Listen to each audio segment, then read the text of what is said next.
These days, there are lots of pessimists out there about the Chinese economy.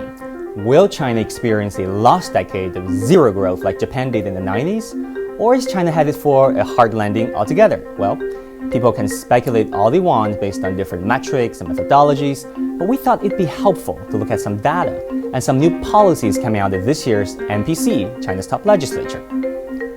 First of all, let's not forget the Chinese economy is now growing from a much larger base. In 2005, China's GDP was just $2.3 trillion.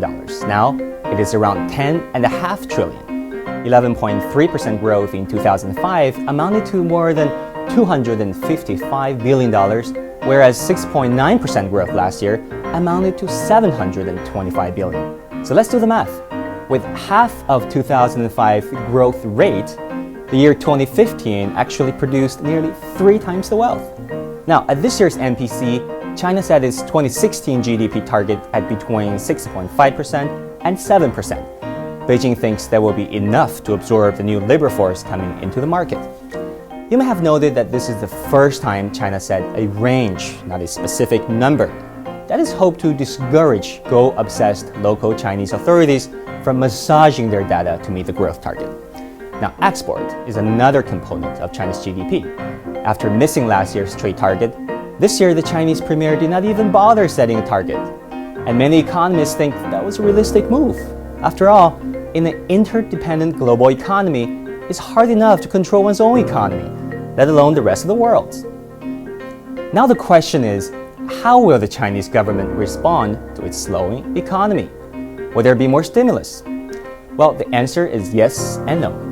At this year's NPC, Beijing says it will use fiscal stimulus to help growth. The budget deficit will increase from 2% to 3% of the GDP. But it's a different sort of stimulus. In the past, government spending largely went to state-financed infrastructure projects. This time, the stimulus will mainly come from a $77 billion tax cut.